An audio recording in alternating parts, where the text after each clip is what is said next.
नमस्कार दोस्तों, मैं दिव्यांश आप सभी का स्वागत करता हूं आपके अपने चैनल दिव्यांश पाठशाला में। उम्मीद करता हूं कि आप सभी लोग सकुशल होंगे। आज के सेशन में हम लोग करंट अफेयर्स के बारे में चर्चा करेंगे। करंट अफेयर्स एक ऐसा टॉपिक जिसके 3 से 4 क्वेश्चन तो हर एक एग्जाम में देखने को मिलता है। फर्क नहीं पड़ता कि आप एसएससी के कैंडिडेट्स हैं, आप उत्तर प्रदेश अधीनस्थ सेवा चयन आयोग के अंतर्गत किसी एग्जाम की तैयारी कर रहे हो, आपका यूपी पुलिस का एग्जाम लगा हुआ है, या आपका कोई सेंट्रल या स्टेट गवर्नमेंट में से किसी का भी एग्जाम हो। फर्क नहीं पड़ता कहाँ का एग्जाम है, जहाँ का भी एग्जाम होगा सब में 3 से 4 क्वेश्चन देखने को मिलते हैं। और मोस्ट उससे ज्यादा जरूरी पड़ जाता है लास्ट 6 माह में से जनवरी मास के करंट अफेयर्स की क्लास अभी चल रही है, जिसकी ये सेकंड क्लास है। इससे पहले की क्लास में हम लोगों ने फर्स्ट क्लास में जनवरी के स्टार्टिंग के बारे में चर्चा की थी। चलिए आज की क्लास को स्टार्ट करते हैं बिना किसी समय को व्यतीत करते हुए। अब करंट अफेयर्स किस माध्यम से होगी? करंट अफेयर्स क्विजेस के माध्यम से करते हैं। अब वो क्विजेस तक कैसे करेंगे, सबसे पहले उसको देखते हैं। करना क्या, आपको अपने ब्राउजर में आना है, www.divyans.pathshala.in पे क्लिक करना है। अगर आप नहीं करना चाहते तो लिंक डिस्क्रिप्शन में दिया गया है। यहाँ पे देखिए एक सेशन बनाया गया है पीडीएफ नोट्स के बारे में, जहाँ आपको सारी पीडीएफ मिल जाएंगे।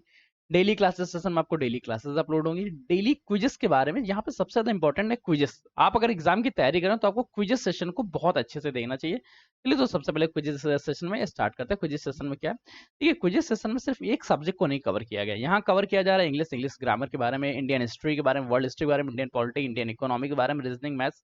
आप किसी भी क्विज दे सकते हैं। अगर किसी की क्विज लेने में कोई एरर आती है या आपको लगता है कि इसकी क्विजेस अभी अपलोड नहीं हुई, कोई दिक्कत है, तो एक नंबर है आपके पास 9889057003। इस नंबर पे आपको व्हाट्सअप करना है। अगर व्हाट्सअप नहीं करने की इच्छा तो आप कॉल भी कर सकते हैं। दोनों फैसिलिटीज हमेशा ओपन रहेगी। चलिए अभी हम लोग करंट अफेयर्स की क्लास को ले रहे हैं, तो सबसे पहले करंट अफेयर्स की क्लास के हम लोग सेशन में हम लोग एंटर कर लेते हैं कि कैसे करंट अफेयर्स की क्लास को अपने को लेना है। करंट अफेयर्स पे जहां पर आप एंटर करेंगे आपको इस तरह का एक पूरा व्यू दिखेगा। अभी हम लोग सेकंड क्लास इसलिए हम लोग इसमें जाएंगे सेकंड क्लास के बारे में। सेकंड क्लास की क्विज यहाँ पे मिलेगी। इसकी पीडीएफ क्लास समाप्त होते ही आपको इसकी पीडीएफ लगा दी जाएगी, और जो वीडियो लेक्चर रहता है वो ये इस लिंक से एक्टिवेट हो जाएगा। यहाँ पे जब आप क्लिक करेंगे तो आपका वीडियो लेक्चर स्टार्ट होगा।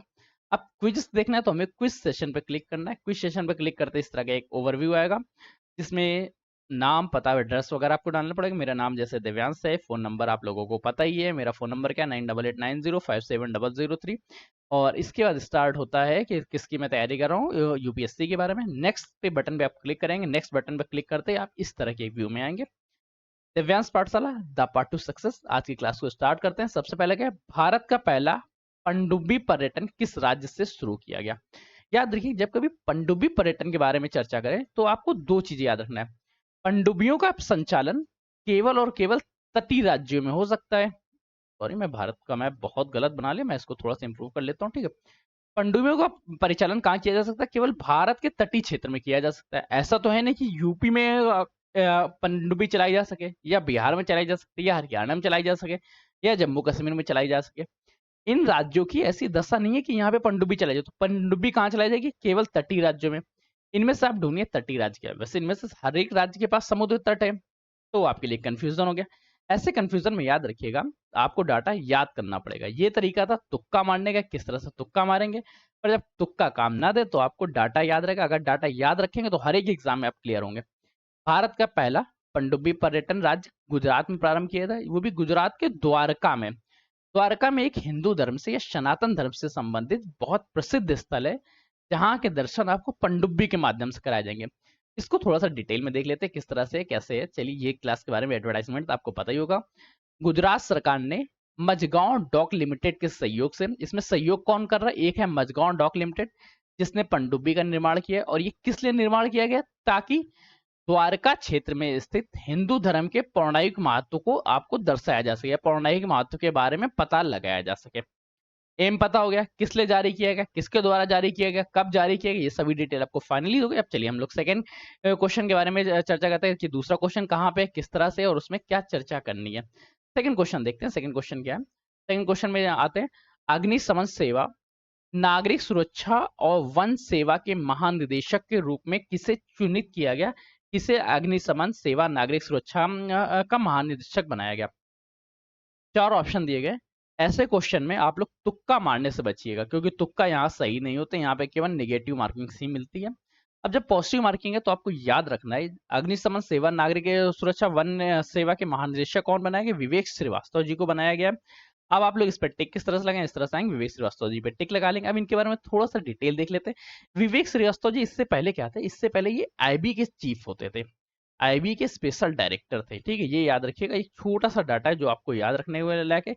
इनकी एक बार इमेज आप देख लेंगे तो आपको कंफर्म फाइनली डाटा याद हो जाएगा। कैसे याद करना है देखिए, the present tenure of Vivek Srivastava at IB, he was currently posted at special director.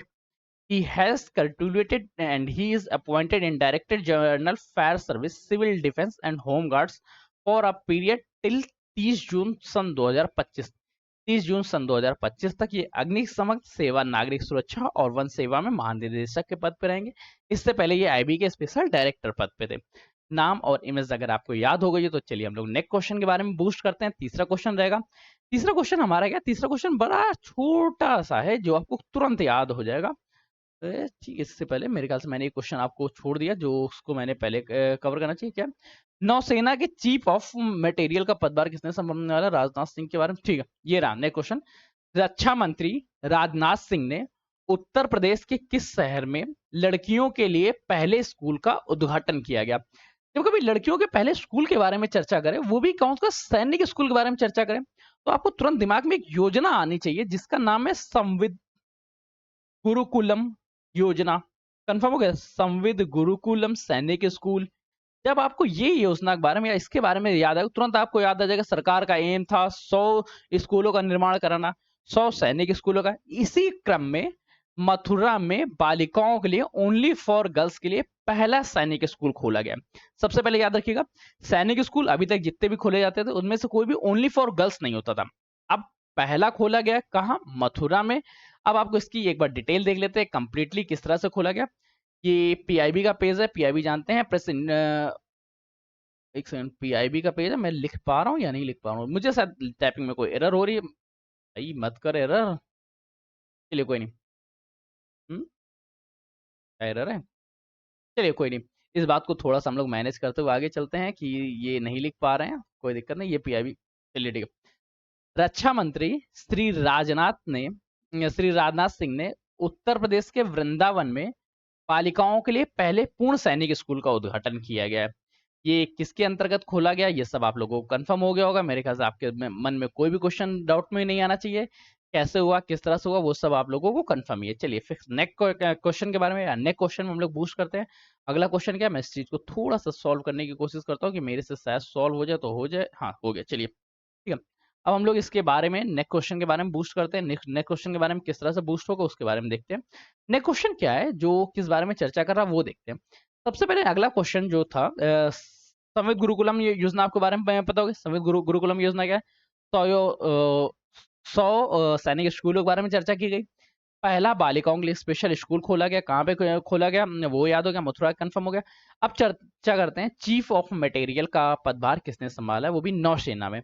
नौसेना में चीफ ऑफ मटेरियल का पदभार इस बार किरण देशमुख जी ने संभाला है। किरण देशमुख जी की एक बार इमेज देख लीजिएगा, आपको डाटा याद हो जाएगा। ये पूरा डाटा है और ये डाटा आपको कट टू कट याद रखना है, इसमें कोई भी ये लाइन गलत नहीं करनी है। फिर इसके बाद नए क्वेश्चन के बारे में बूस्ट करेंगे। इस क्वेश्चन को एक बार हम लोग देख लेते हैं क्या है। क्या इसके बारे में, 1 जनवरी से वाइस एडमिरल किरण देशमुख ने भारतीय नौसेना में चीफ ऑफ मटेरियल का पदभार संभाला।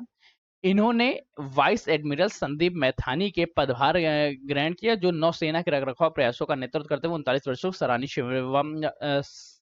सराहनीय सेवा के बाद सेवानिवृत्त हुए। नाम क्या है? किरण देशमुख। पदभार क्या है? पद का नाम क्या है? चीफ ऑफ मटेरियल, वो भी कहाँ है? नौसेना में। नौसेना में इन्होंने चीफ ऑफ मटेरियल का पदभार संभाला, चीफ ऑफ मटेरियल। मेरी राइटिंग बहुत अच्छी है, इस राइटिंग के लिए आप लोग मुझे बहुत बहुत बधाई दे सकते हैं। चलिए नेक्स्ट क्वेश्चन के बारे में बूस्ट करते हैं। नेक्स्ट क्वेश्चन क्या है? स्किन केयर ब्रांड है एक निव्या। निव्या इंडिया ने अपना नया प्रबंधक मैनेजर किसे चिन्हित किया है? ये मेरे ख्याल से डाटा आपको सिर्फ याद रखना चाहिए। आपको अगर एग्जाम्स, अगर आप लोग थोड़ा बहुत टीवी देखते रहते तो आपको कंफर्म होगा।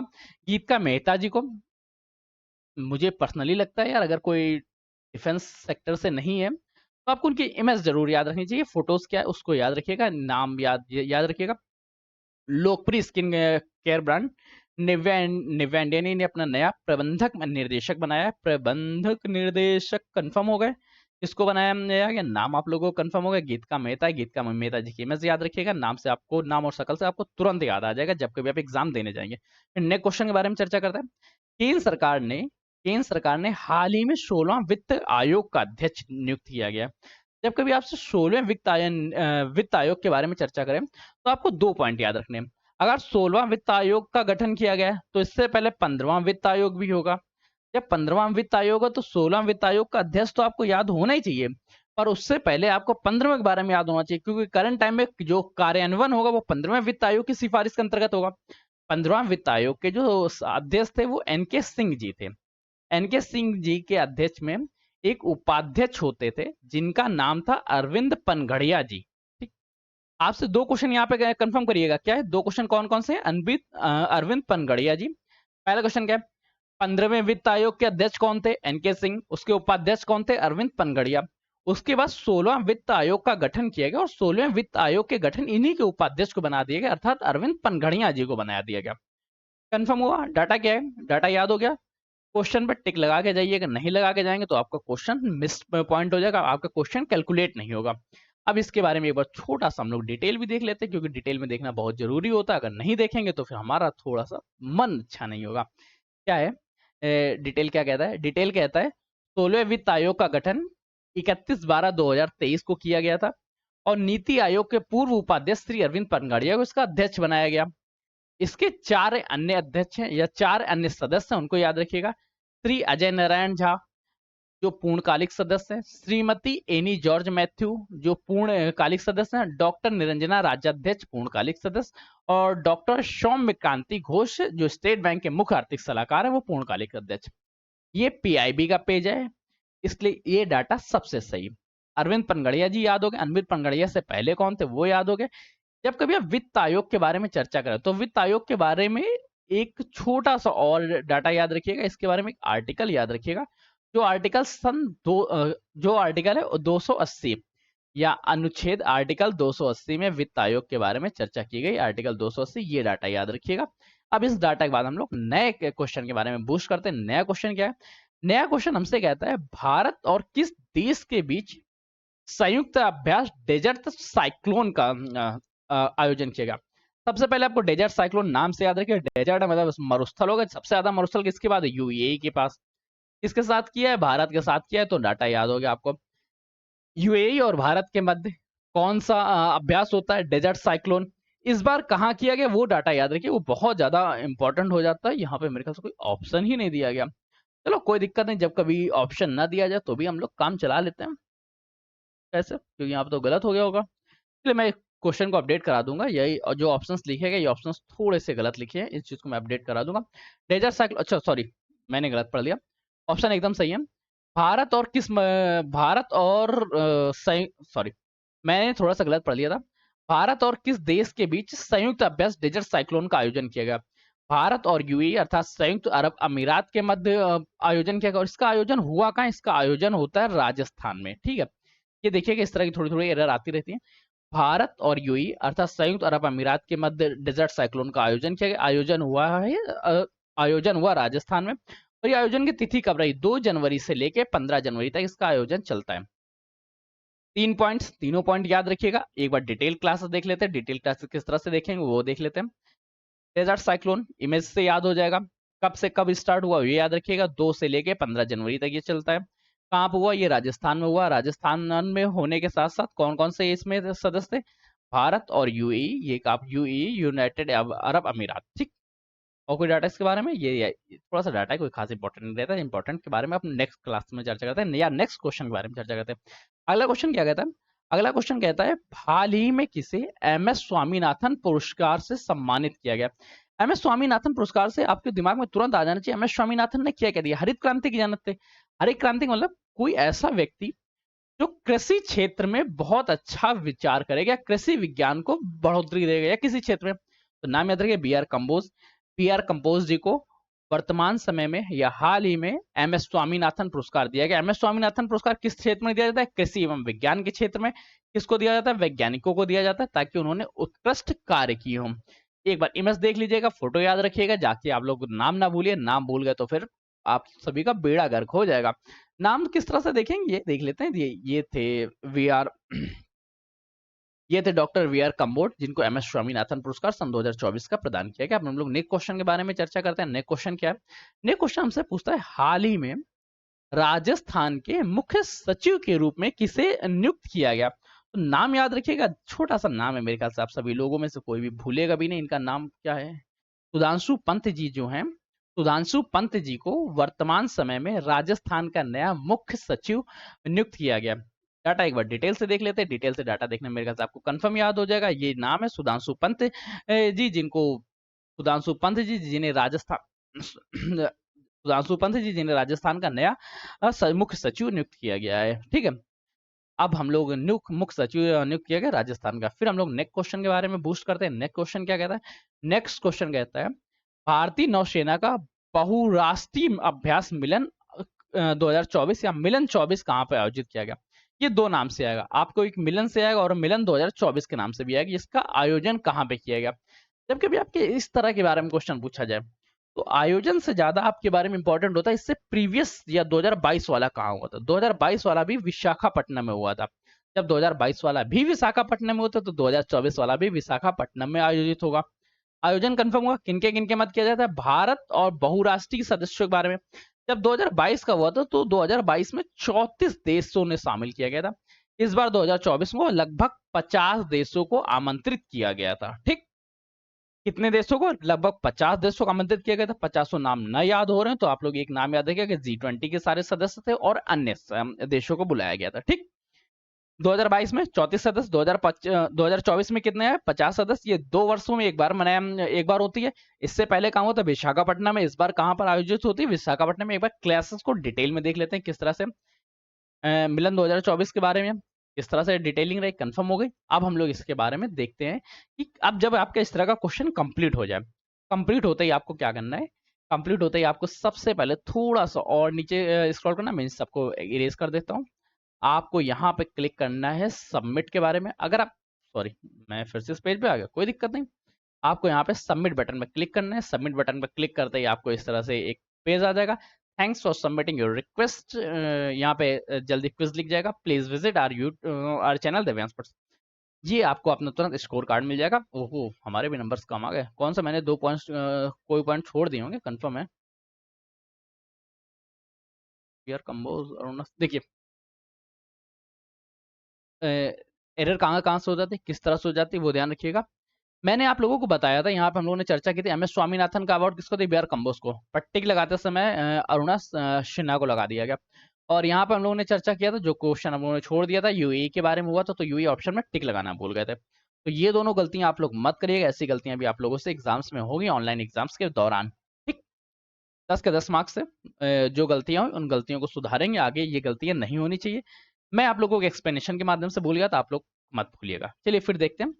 अब आप लोगों से एक हम्बल रिक्वेस्ट है, सेशन अच्छा लगा हो तो सेशन को लाइक करिएगा, दोस्तों के साथ शेयर करिएगा। चैनल पे नए आए हैं, चैनल को पहले से देख रहे हैं, अभी तक सब्सक्राइब नहीं किया तो सब्सक्राइब कर लीजिएगा, क्योंकि आपका एक सब्सक्रिप्शन हमारे लिए मोटिवेशन का और आपका सिलेक्शन के प्रति एक नया कदम होता है। तो चलिए, सिलेक्शन के प्रति एक नए कदम को आगे बढ़ाइए और दोस्तों के साथ शेयर जरूर करिए। धन्यवाद दोस्तों।